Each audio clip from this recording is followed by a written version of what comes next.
No parent wants a fussy eater. We all dream for children that sit at the table for food and eat their veggies.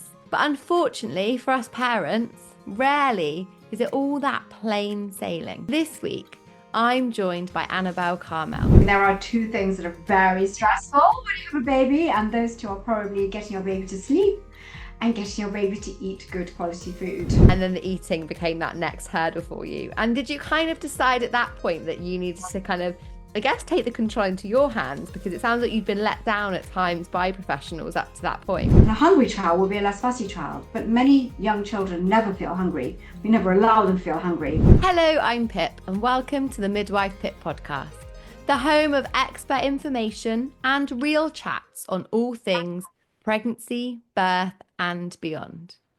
No parent wants a fussy eater. We all dream for children that sit at the table for food and eat their veggies. Sounds like the perfect mealtime, right?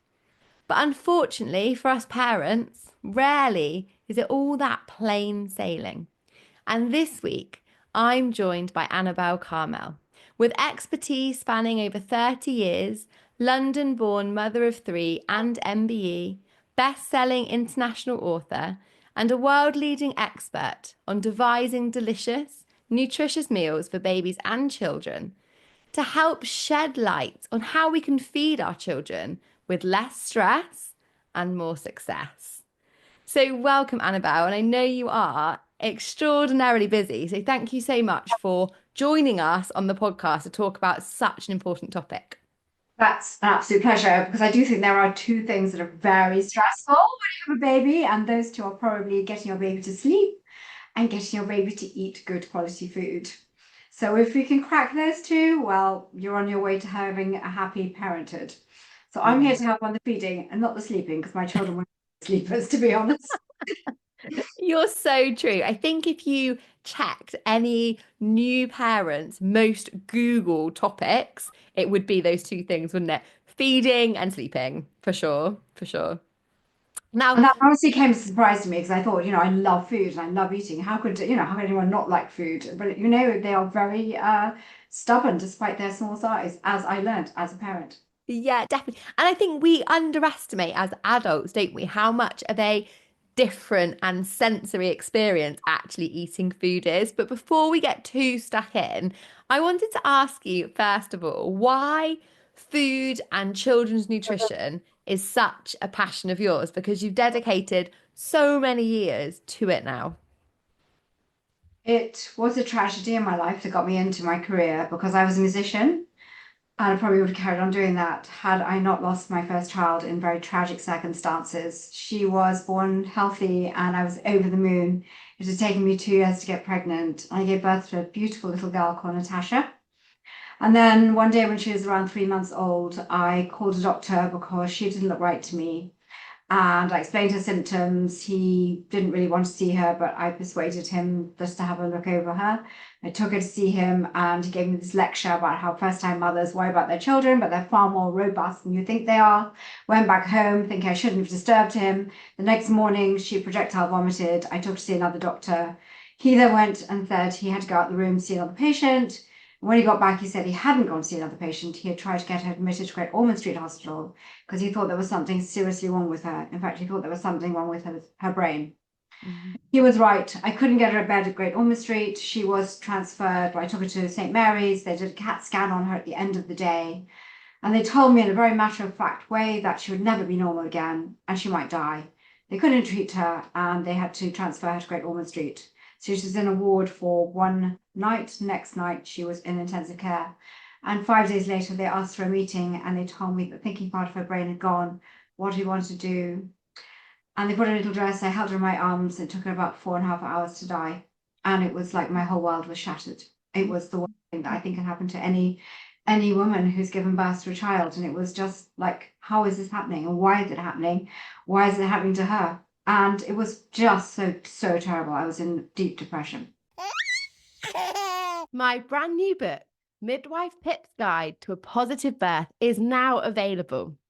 So much more than a book, this is a guide that allows me to hold your hand through your birth preparation journey.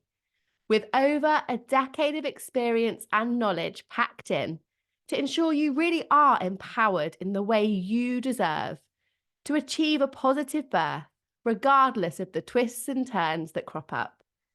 Make sure that you get your hands on Midwife Pip's Guide to a Positive Birth book now and are empowered to have the birth experience that you deserve. They offered me counseling, but for me, I'm a very practical person and I just wanted to have another baby to hold in my arms. So I went back to my obstetrician and I said, like, I can't go through 2 years of trying to get pregnant. And he prescribed me Clomid, which is a fertility drug. He did say you might have more than one child, but at that time I didn't care how many children I had. And 4 months later, I was pregnant, which honestly was an absolute blessing. And I gave birth. That was not the end of my journey, however, because my birth was not what I planned. I planned to have an epidural, like a kind of hospital birth. I had the full home birth, no pain relief, no one there, just my husband who came off the head had popped out. Because I called my doctor and he told me I was in the first stages of labor. Called him again, couldn't get hold of him, went upstairs. The head came out, shouted, I think I'm having the baby to my husband. He said, of course you're not. Came upstairs, saw the baby's head was out. I actually thought the baby was dead because the head is blue. The baby can't breathe till the body comes out. And eventually the whole body came out and I was attached by the cord. Couldn't really get the baby very close to me, so couldn't get my baby to suck. And then for 2.5 hours, no one came. It was pretty stressful, to say the least. Then eventually another doctor came, cut the cord, and I went to the hospital and my doctor arrived. I'm covered in blood, still wearing my dress, and he's immaculate. He'd been out for dinner. Anyway, it was not great, but it was the best birth I ever had without a doctor, strangely enough, because I think the pain was less than when I had hospital births. So I went down all fours was an instinctive thing to do. And thank goodness my baby was okay, because all that time I was going through the thought that maybe this child would die. And I just didn't think I would be able to cope with losing another child. So that was the birth of my son. He was my catalyst to my next career because he was the world's worst eater. Really difficult and very fussy. Oh my goodness, you had such a difficult and traumatic start into motherhood. And then I suppose you kind of probably thought, right, I've got this beautiful son now. And then the eating became that next hurdle for you. And did you kind of decide at that point that you needed to kind of, I guess, take the control into your hands? Because it sounds like you've been let down at times by professionals up to that point. Yes, well, I bought books on how to feed babies, and it was like put a piece of liver in a saucepan, cover it with milk, and poach it. Well, he wouldn't eat that, but I don't blame him. And Yeah. I was thinking, like, why don't we just make something like I make for my soups, but make it without salt and just put lots of herbs in, give it some flavor. And I just made all these recipes. And at the time, I was running a big playgroup in London, and I was giving out all the recipes to all the mums in the playgroup who also had fussy children. And I'd never thought about writing a book, but they said to me, no, your recipes are amazing. You know, our children love your food. They don't eat anything else, but they love these recipes. You should write a book about it. And I thought about it, and I thought, you know what? I want to create a legacy to make some meaning from Natasha's short life. So I started to write my book, thinking that I would interview experts on feeding children and I would learn how to feed children in the medical way. It was very difficult because all these so-called experts, they contradict each other. So in the end, I worked for the Institute of Child Health, which is attached to Great Ormond Street, and it's the research department, which is Institute Nutrition. And I worked with the head of nutrition at Great Ormond Street, who helped me with all the medical side of the book. And everything in the book was based on medical research.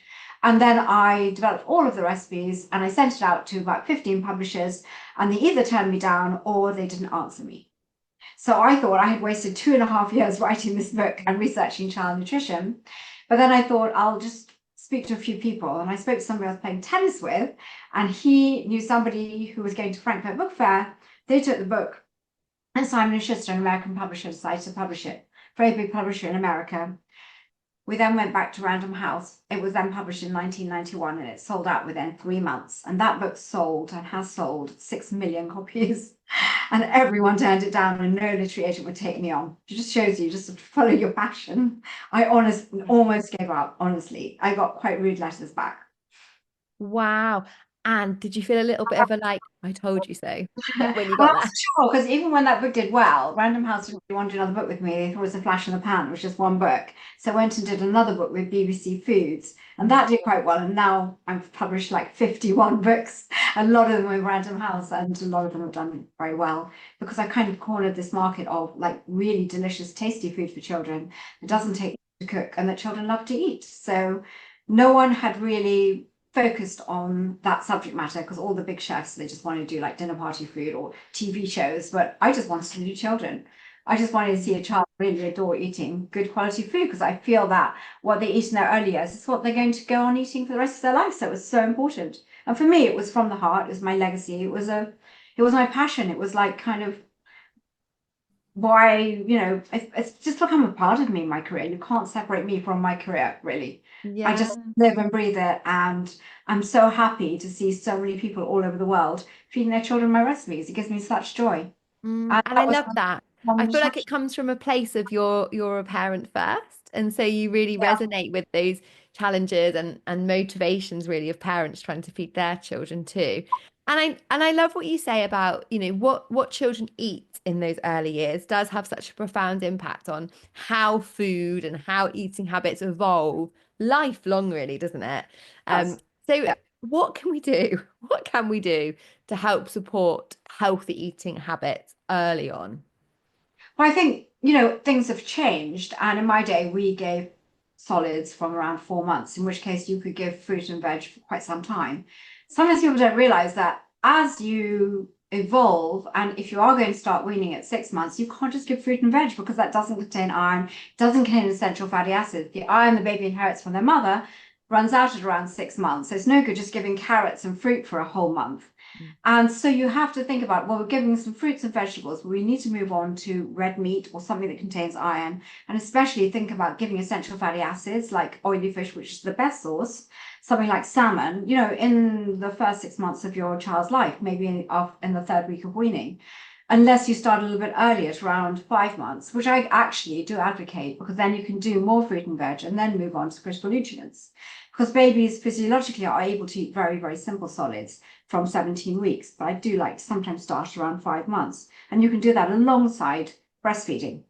So I think it's really important, obviously, not to add sugar, not to add salt, and to give lots of different flavors because the more variety you give your baby in the first few months and few years of their life, the more likely they are to accept taste. They're not so fussy generally in the first few months. As usually around 1 year, they get more fussy because the rate of growth slows down a lot and their life becomes more interesting because they can bottom shuffle or they can walk and they can do more things. But when they're stuck in a high chair, it's not much they can do except eat. And finger foods become very important. In fact, my new book, which comes out in February, it's all about finger foods because I think people run out of ideas. They do carrot batons and cucumber, but actually what I do is I put loads of different amazing foods into the food processor and I make them into small balls. I cook them in the air fryer or in the oven, or you can saute them. And you have things like salmon balls with spinach and quinoa, or like meatballs with carrot and apple. And these are amazing foods for babies because they're small. They pick them up in their finger. They're soft. They won't choke. And they're eating iron. They're eating essential fatty acids in a way that they love. And I find that children often don't want to be spoon-fed anymore and want to be very independent to pick things up themselves. And so I think that's a very good way of getting them to eat healthy foods and being independent and making these small, jam-packed powerhouses of nutrition is kind of what this book is all about. And you can freeze them, so you can just be cooking in batches, which is so much easier, and just whip a few out of the freezer when you need them. I love that because we need to keep it easy as well, don't we? Like otherwise it's just not sustainable. And I definitely remember a point with my 3-year-old where he went from, yeah, I'll quite happily sit there and you can just feed me, thanks very much, to absolutely no chance. I am my independent self and I'm doing it all Yes. by myself. And actually It's at that point it becomes very messy and chaotic. So finger foods really come into their own, yes. don't they? Well, you do get lulled into this false sense of security of your child eating well, and then around 11 months, when they're not growing as rapidly, their appetite also slows down. And you think, what have I done? Am I not a good cook anymore? What's happened? It's not that. It's that your child's not growing as rapidly, probably doesn't want to eat as much, and life has become more exciting. So you have to become a bit more inventive. Well, I also think it's psychological because children are quite clever at winding their parents around their little finger if they don't want something. And giving attention to not eating will only make them more fussy. So I try to ignore all of that, and I try to just give them lots of praise when they eat something, even if it's an infinitesimally small amount of something new. So you reverse it, the attention is on eating, and no attention for not eating, or just take them off from their high chair and say, well, fine, you're not hungry. And a hungry child will be a less fussy child, but many young children never feel hungry. We never allow them to feel hungry. And this proliferation of these snacks you see in the supermarket shelves, which I call what's-its, but without the salt, they contain nothing. They're just that puffed up corn and air, and they have like 5% carrot. Just give them a carrot. Like, why would you buy them? What's the point? You're just filling them up with nothing, no nutrition. And I don't know why they exist. I think they should just ban them all, to be honest, and get your child eating good food. What's wrong with a carrot? What's wrong with a piece of cheese? What's wrong with fruit? Blueberries, much better for your child.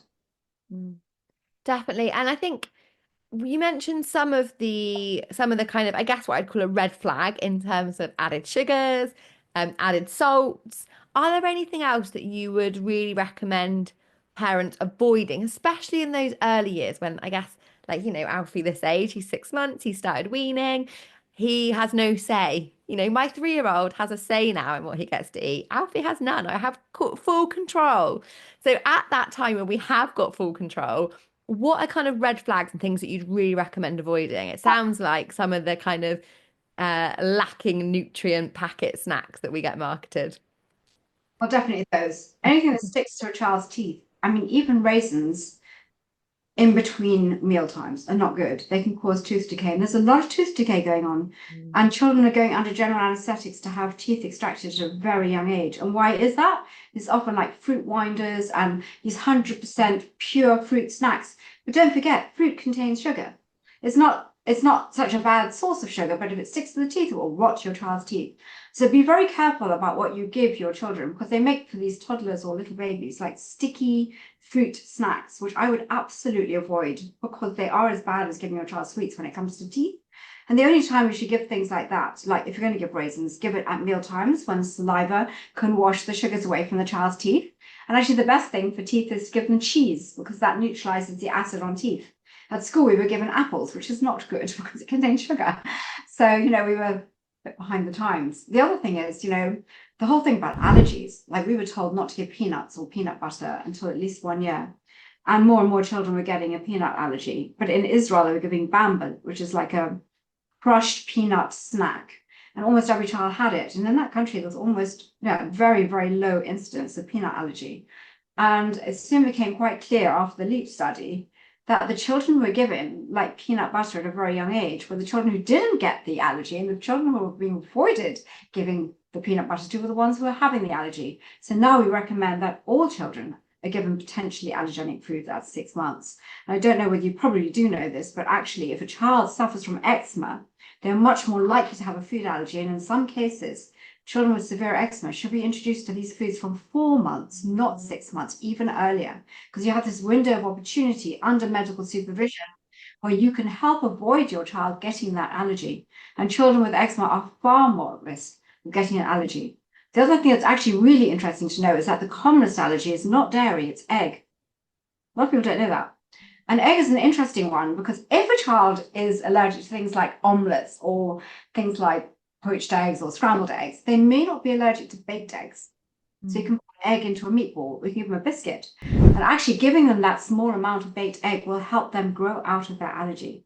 And it's very important that you do that. So again, in my day, we were told if your child had an egg allergy, avoid all egg in any form, which was completely the wrong advice. We are learning. We are, aren't we? And I find the allergen topic absolutely fascinating, Annabel, because it's a journey that we're currently on with Alfie. Our firstborn had no allergies and weaning was really smooth and I knew what I was doing and it was great. And Alfie is like our little curveball baby who seems to be allergic to pretty much Oh everything. no. So we're going through this process at the moment of kind of the constant troubleshooting, which is really challenging. But on the flip side, he's taken to foods incredibly and he's not fussed by textures. And it's So, been a great learning opportunity for me actually, because I've learned to be way more experimental yes, with this is recipes and foods us. than I would have been. So what age did you start feeding? We started at 4 months with him because he already had known allergies through my breast milk. A quick pause here because I want to share a super important health tip from Nutritious, the sponsor of this week's episode. The first 1,000 days of your child's life, which is the 9 months of pregnancy and up to their second birthday, provide an incredible opportunity to support their gut health, which has a profound impact on all sorts of short and long-term health outcomes. Which means, as a pregnant or new mum listener, you are in an incredible time of opportunity. So here is a top tip. Practice good sterilising and hygiene techniques and attend vaccine appointments, as this can reduce your infant's chance of illness and risk for diarrhea. These occasions may lead to the need for antibiotics, which can affect the population of healthy gut bacteria and the overall gut health. Gut health matters for so many physical, developmental, and psychological health outcomes for our children. So here is to us helping them on their way to healthier, happier futures. Oh, right. So Okay. we started So earlier. if you had something, what was it that you ate that affected him? Through breast milk, it was soy Yeah. and cow's milk protein. Right. And he's quite intolerant to oats. So we have like a threshold with how much oats he can have Right. before he struggles with those. So Since weaning, nuts are all good, but we've got an egg allergy now. I got you. So that's good to know that the baked eggs might work. Not in all Yeah, cases. yeah. So and so we're doing that. But like you say, I think, and I totally empathize with parents once you have got a child that has an allergy, and there's a vast array, of course, of different symptoms, but it's really hard to see them suffer. It can be really tempting to just like avoid that thing altogether. That's But I not good. think it's really important that we Yeah. empower parents with that support and knowledge that actually we do need to try and get that reintroduction in different ways. Well, one of my biggest projects over the last couple of years has been my app. I have an app which is called Annabel Karmel's Baby and Toddler Recipe app. It has 1,200 recipes on it, and every week we add more recipes. And it has a lot of dairy-free, egg-free recipes, and you can just like search for recipes depending on your allergy, depending on what you've got in your cupboard or your baby's age. It also has an allergy tracker. So if you are thinking that your child might have an allergy, it's no good just going to the doctor and saying, oh, I think my child has an allergy. If you have an allergy tracker and you take a picture of the child's reaction and you note down what they ate and how soon after they ate that food they had that reaction, and you take that sort of allergy diary to your pediatric allergy specialist or doctor, he's much more likely to be able to pinpoint what it is that your child is allergic to. And that will save a lot of time. And I think it's really important. And I created that on the app. So you always have it on your phone and it's always there, because I think it's really important. And I work with Professor Adam Fox, who's like probably the UK's leading expert on allergies. So I've learned an awful lot through him about how to treat allergies and how children can often grow out of it, not so much with nut allergies, but certainly with egg and dairy. Yeah, definitely. Like you say, we've got to advocate for our children sometimes, haven't we? And I think definitely allergies falls into that space. Now, other than allergies, I think one of the other things that can be difficult for parents is trying to introduce some of those more difficult flavors. So we know that babies are born with a preference for sweet foods. So most babies are going to be delighted by a mashed banana or some apple puree, aren't they? But those trickier flavors, those more bitter vegetables, fish, things like that. What's your tips to getting those into little people? It really depends on your child. Some children will naturally take to broccoli and be quite happy with it and eat just a broccoli floret, and it's easy to hold, it's like a little tree. Mm. Others will not like it, in which case I think if you mix it together with something like a sweet potato, that really helps. If I'm making fish, I often start with a recipe that's very delicious and it's not very fishy at all. So what I do is I take fish, could be salmon or whitefish, and I put it in the microwave. It's so easy to cook in the microwave. In 1.5 minutes, it's done. And then I steam some carrots or sweet potato, and I take a little knob of butter and I saute some tomato, fresh tomato, which I've skinned and cut up. So it becomes like a mushy tomato sauce. And I add grated cheese. You've got this like cheesy tomato sauce. And then I add the steamed carrot and the fish, and I blend it all together. Absolutely delicious. And that is a really good first taste of fish, and they absolutely love it. So there's always ways to get your children to eat it. So yeah, I do a lot. And I also coat fish with crushed cornflakes. It's a really good coating. So I Love. dip it in flour, a little bit of egg, and then crushed cornflakes. Nice. And I Yeah, think sometimes it is about combining flavors that you know they really like with something that's new and perhaps not going to be their favorite to kind of support them. And then sometimes I love the idea of your new kind of approach with the finger foods because actually allowing them to be independent with things sometimes doesn't matter what it tastes like, just the fact that they can be independent is their motivator. and if it looks like attractive, it looks like a little ball on the plate, they're more likely to eat it. It's like they eat with their eyes as well as their tummies. Never put too much on the plate. Make it colourful. Sometimes I make things in the space shape of a star, for example. Yes, that's so true. Actually, Finley had a friend round, my 3-year-old, the other week, and I was like, right, I was making some sandwiches, and his mum was like, oh, he doesn't like brown bread, and I was like, but it's a bear shape, and bears are brown, so it has to be brown. He was like, oh, Yeah. fine, yeah, fine, great, and she's like, he never eats brown bread at home, but like you say, sometimes just gamifying it, make everything into a smiley face. It does. It does make a difference. And I also get kids in the kitchen cooking really early on. You can do it from 18 months. They can mix, they can roll out dough, they can cut out shapes. And I've written a lot of books on teaching children how to cook because I think it's really important. And my children, they cook for me at the age of 4. I would get them chopped up and then they would literally get on with it. And they became all very good cooks. And if you're a cook, you tend to eat better quality, more healthy food. So I think that's Yeah, really and children love being involved, don't they? They feel really They proud, so feel they proud of want it to out eat it. loud. They're learning about time measuring, which is maths, in a fun way. They're bonding with you. They're very proud when they've made something, and they'd like to share it like in their lunch boxes with other children. There's so many things that cooking is great for, honestly, and I love it. So I always make sure that when I'm writing a book and it's a kids cookbook, that I make the food that they make extra delicious because I don't want them to be disappointed after they put in the time to cook it. And Yeah, it's got proper food in it, not just cakes. It's proper, spaghetti bolognese or a salmon, like glazed salmon with rice. And, children can learn to cook at a very young age and really, really enjoy it. I love that. It's such a good tip, actually getting them involved. And then it takes away from that chore because one of my questions was going to be busy working mums and how do we manage to, you know, get those nutritious foods, get those meals in with amongst everything else. But actually, I think bringing your child into it makes it part of your playtime, doesn't it? Part of your routine. It almost saves you time. It does. But we do make ready meals in supermarkets, which are frozen and chilled, but the frozen ones are particularly good.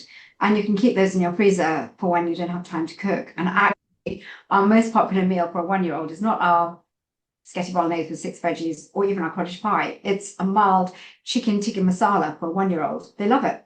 The Yeah. thing about that food is you can't add too much salt. But if you're adding things like garam masala and a little bit of curry, it's got a great taste without that salt. Mm. So it's been a revelation. I mean, when I launched chicken tikka masala in supermarkets, I never expected it to be the number 1 bestseller, but it was.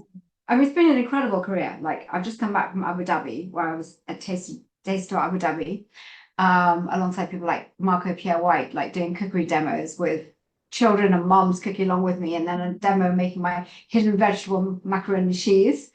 And it was so fun. And I just did a demo yesterday at Portland Mason for a Sani Resort, which is an amazing resort for families with children, everyone that has a young child, because they're so great with children at this particular resort.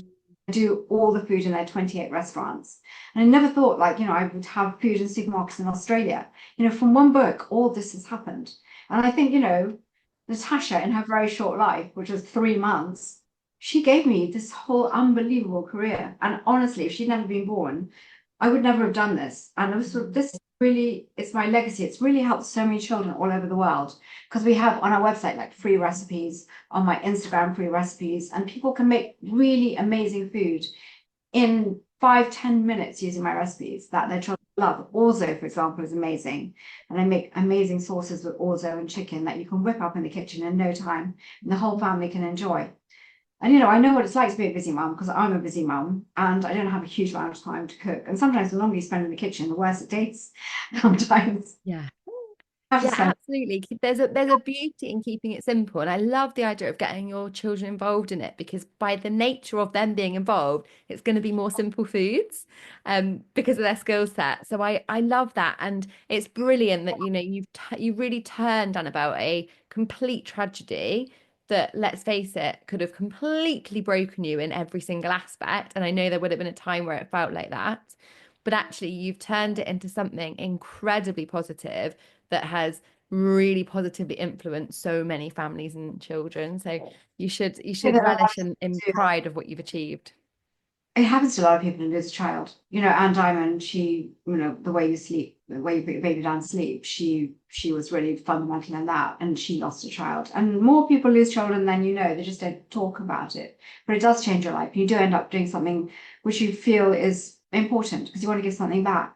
But I was just going back to teaching children how to cook. I used to have cooking birthday parties where there's no food on the table because the children would make their own tea. And they absolutely loved it. It was the best birthday parties ever and got the best photos.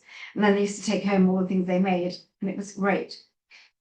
That's a genius idea. I absolutely love that. Also, because having navigated birthday parties, Alfie's just waking up, guys, so he's going to join us. They want to be proactive. They don't want to sit and watch. They want to do, Yeah, don't they? That's and what it's a children want. massive stress Yeah. having to cater for a birthday party. We'd So I make pizza. absolutely adore the fact they sort themselves out. Exactly, because you can make up some dough, just give them some dough, they can roll it out, put all different toppings on, and you could cook it, and they can make all sorts of things, and you could just like measure out all the ingredients for them, and then they sit down and eat it, and that's an amazing party. It's fantastic. Oh, if anyone does that, please let us know. I really want to hear how you get on.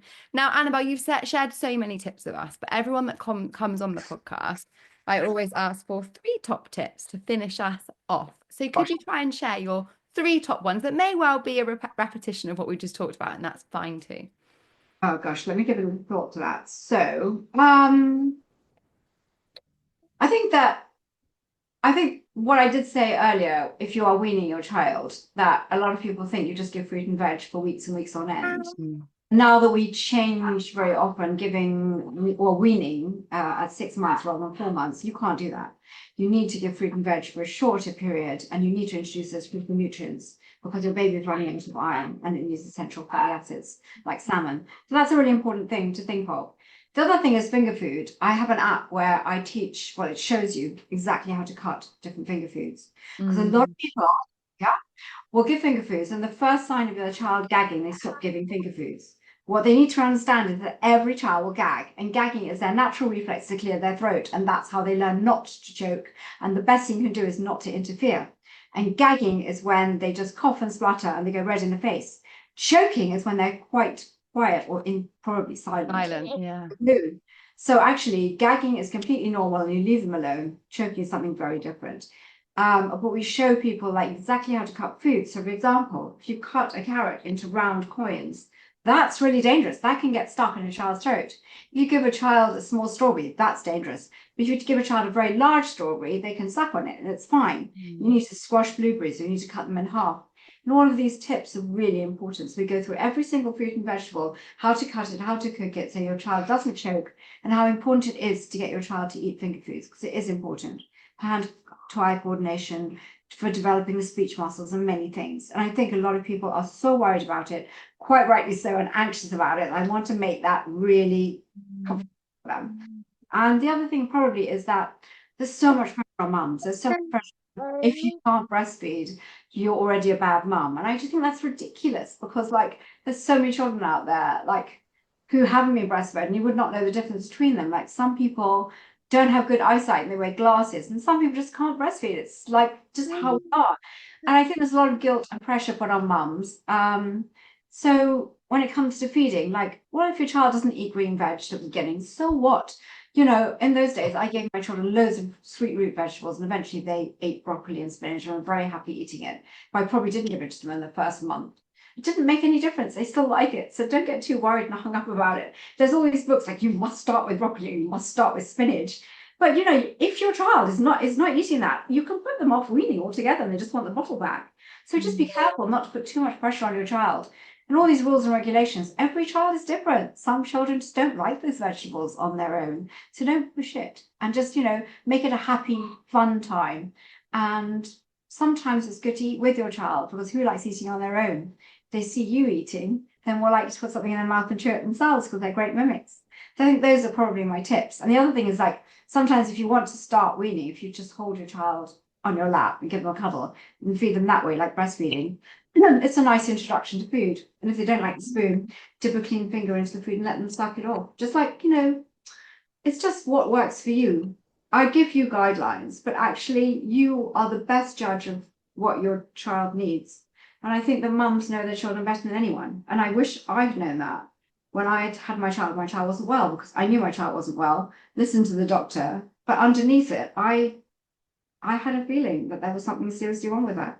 And you know what? Now I would have the confidence to go to a doctor and say, I don't know that you're telling me what you're telling me is right. I want to get it checked out again. And I think that mums should never feel worried about that. And there's one very important thing to say. I'm sorry, 1 second. Got that again. So one very important thing, because this is how I lost my child. Someone kissed her, had a cold sore. People don't realize that a cold sore can cause encephalitis and swelling of the brain. That's what happened to my daughter. So when you have a baby and you say to people, please don't kiss or touch them, sometimes you feel embarrassed that they'll think you're a very fussy, anxious mother.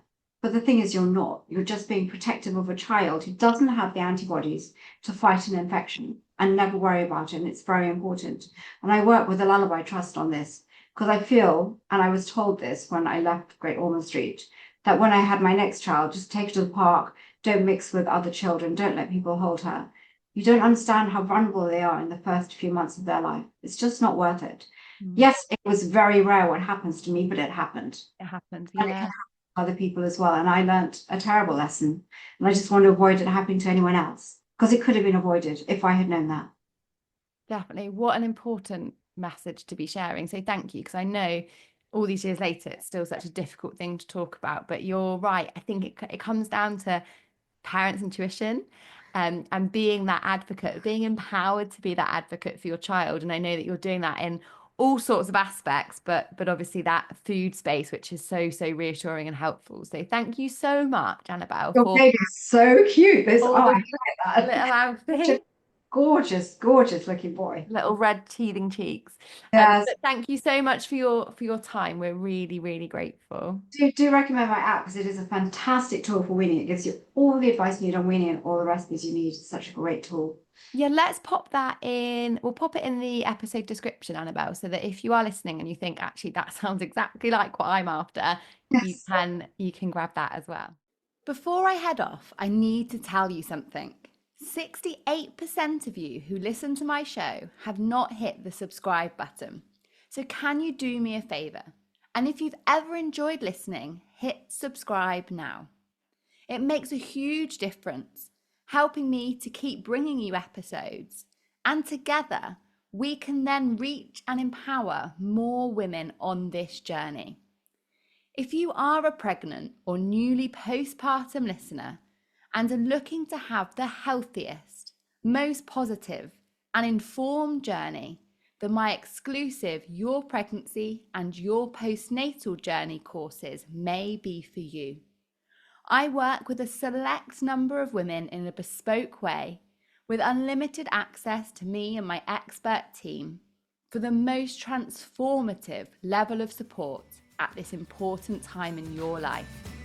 We only get one shot at getting this time right. So to get in touch and find out more, head to midwifepip.com.